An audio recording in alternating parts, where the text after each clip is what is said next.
the other thing. And because whatever we were doing, I was also updating you regularly, I thought it was important that I call you the way I have done, so that the things we've been reading and the things we have been seeing, I can clarify a few of them and also give my voice on it. And therefore, without wanting to be diplomatic,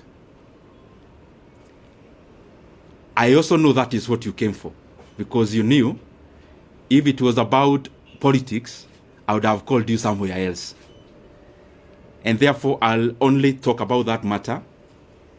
And I also know that there are expectations of people on what we should say, when, and how. I get messages every day on what I should do and how I should do it.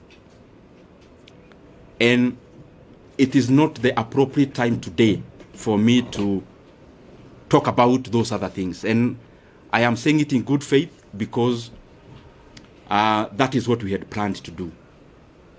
And I have only clarified because in the time I've been a politician, I know there is what you say, but there is also work to be done in terms of coverage. There is also what you may want to report. And that is given, because that is the work of a media house. So I've clarified that, so that I'll be open to a few questions afterwards. But I just highly request, I am here as a Kenyan. I speak when I want to speak.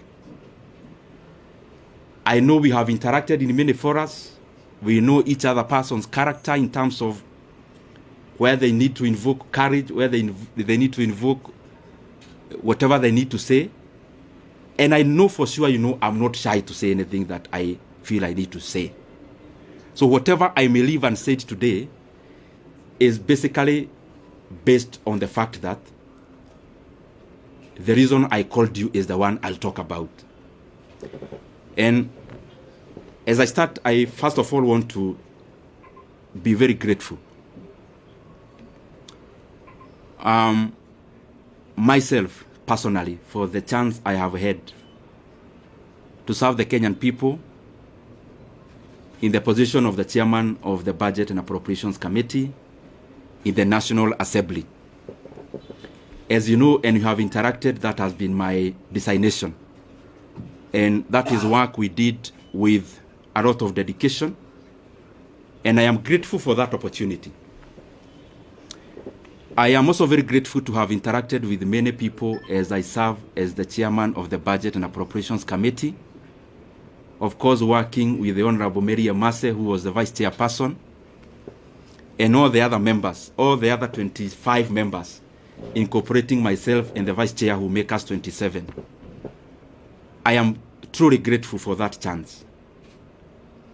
That chance of serving as the chairman of the Budget and Appropriations Committee made me understand many things that I scarcely understood before.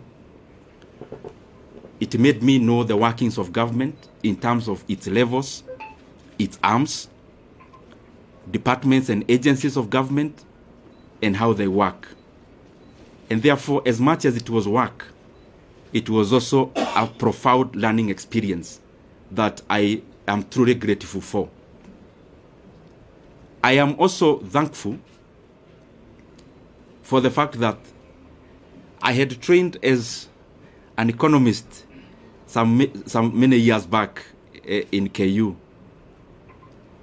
And when I got the chance to serve as the chairman of the Budget and Appropriations Committee, I had the first-hand learning of how macroeconomic parameters relate with each other.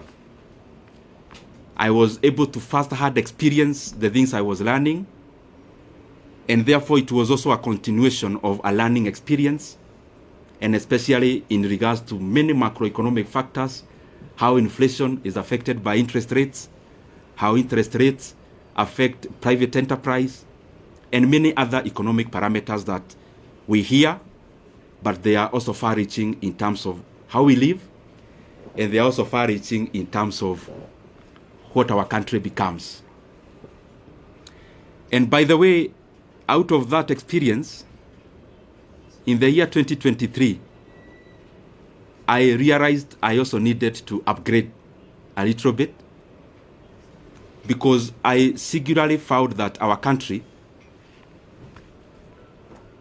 yes, have many challenges, but the overarching challenge that we face as a country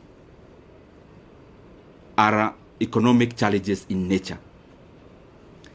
And given the chance I was serving in as the chairman of Budget Committee, I decided to also go back to school. I actually started pursuing 2 master's degrees together. One in KU, Master of Economics in Public Policy, and the other one in the University of Nairobi, that is Masters of Arts in Economics. And I've been pursuing those from 2023. Attending class physically, where I needed to attend physically, and those who offer online, also attending class online, and by the way, as a student, not as an MP. And I decided to do that because I also wanted to deepen my knowledge in the economic platform. And the more the reason, I made it my duty to listen in terms of attendance, and also to participate in any other participatory issues that I needed to do as a student. And gratefully, I am actually done with coursework. I am now doing the projects, both of them together.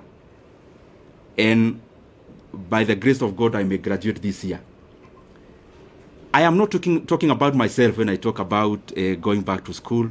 It is basically because the motivation of pursuing those 2 actually came out of quest to know better, so that the decision I continued to make are optimal, objective, and especially based on things that then would make our country move forward, especially given the pivotal position which I was serving in.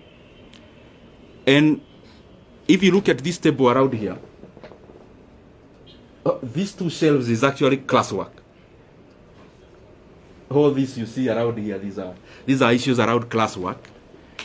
And I was doing it again, and I'm repeating, because I thought, and I still believe even now, that it is important that even as we serve in our specific capacities, that we continue to also develop ourselves, to sharpen ourselves, so that we can be making more efficient decisions as leaders. So in a nutshell, I have been very, very, I should be very grateful, and I have been very honored by the Kenyan people to have served in that capacity, and especially when